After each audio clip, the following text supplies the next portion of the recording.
నమస్తే అందరికీ. Welcome to భాగ్య వంటిల్లు. ఈరోజు చిక్కుడుకాయ గ్రేవీ కర్రీతో మీ ముందుకు వచ్చేసానండి. ఇది జనరల్‌గా అందరూ చేసుకునే కర్రీయేనండి. కాకపోతే ఒక్కొక్క ఇంటికి ఒక్కొక్క తీరుగా చేసుకుంటారు.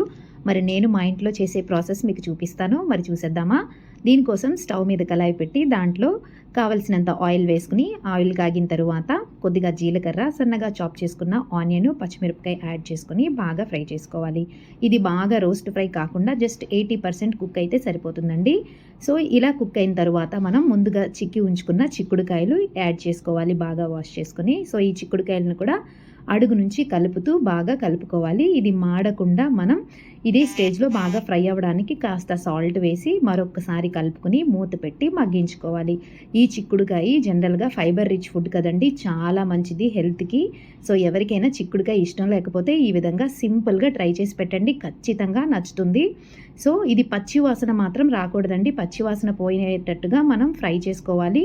అలా బాగా పచ్చివాసన పోయి దగ్గరికి ఫ్రై అయ్యి ఉడికిపోతుందండి. ఈ స్టేజ్లోనే కాస్తంత పసుపు, కారం కూడా యాడ్ చేసి అడుగు నుంచి కలుపుకుంటూ మరొక్కసారి బాగా దగ్గరికి కలుపుకోవాలి. సో అదే స్టేజ్లో మనం టొమాటో ప్యూరీ కూడా యాడ్ చేసుకొని మునిగినంత వరకు వాటర్ పోసి, టొమాటో పచ్చివాసన పోయిన తర్వాత వాటర్ పోసుకోండి.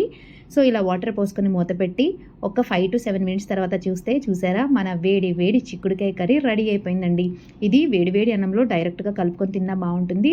ఏదైనా చారు, టొమాటో చారు లేకపోతే పప్పు చారుకి సైడ్ డిష్ కింద కూడా చాలా బాగుంటుంది. చివరిలో మనం కొత్తిమీర వేసి గార్నిష్ చేసుకొని సర్వ్ చేసుకోవడమే. నచ్చిందా? మరి మీరు కూడా తప్పకుండా ట్రై చేస్తారా?